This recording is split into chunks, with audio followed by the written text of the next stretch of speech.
प्रयास में करना ही चाहिए है।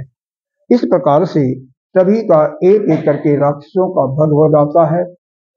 अब यहाँ पर रक्तबीज के वध करने के लिए थोड़ा सा विशेष करना पड़ा कि जब सभी हार जाते हैं तो भोलेनाथ के पास जाते हैं और उनके बगल में ही बैठी हुई माँ जगदम्बिका, उनकी पत्नी वही थी ना,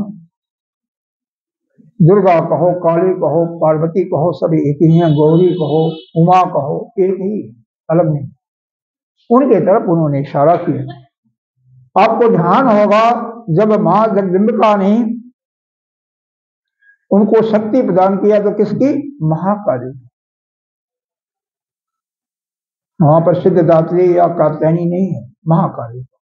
उनके तरफ ध्यान करते किया, जैसे ही देखा मां ने इशारा समझ लिया और तुरंत देखते देखते वह महाकाली के रूप में परिवर्तित उनका शरीर हो जाता है। एक हाथ में खड्ग और एक हाथ में खप्पर, ऐसा करके वह चल देती हैं युद्ध के मैदान में और जिस रक्तबीज को मारती हैं खप्पर में लेकर के फिर पी भी जाती हैं रक्त भी, उसके गले को मुंड में भी अपने गले में माला के रूप में धारण कर लेती हैं। इस प्रकार से सारे रक्तबीजों का सफाया करते। जब सभी राक्षस मर जाते हैं, किसको मारूं किसको?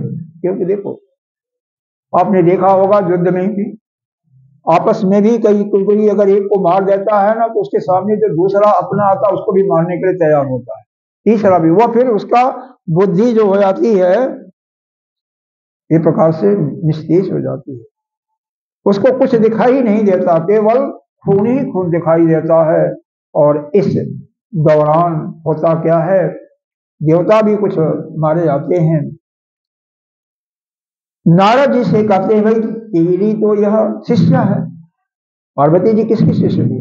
नारद जी के, उनके गुरु का नाम नारद था। नारद ने ही उनको यह दिया था कि तुम शिव की आराधना करो और शिव की अर्धांगिनी बनोगी, और उन्होंने तपस्या किया था। उनको अपना पूरे अंतर आत्मा से गुरु मानती थी। तो फिर क्या हुआ, वो भी जाती हैं तो अभी माँ जगदम्बिका जब इनके तरफ टूटती हैं महाकाली, रवि भाग खड़ा होते हैं, में भगवान शिव कहते हैं चलो मेरे को ही कुछ करना। वह देखो यह आप लोगों के लिए एक सूत्र है, जब कोई भी आवेश में हो, क्रोध में हो, चाहे वह आपका कोई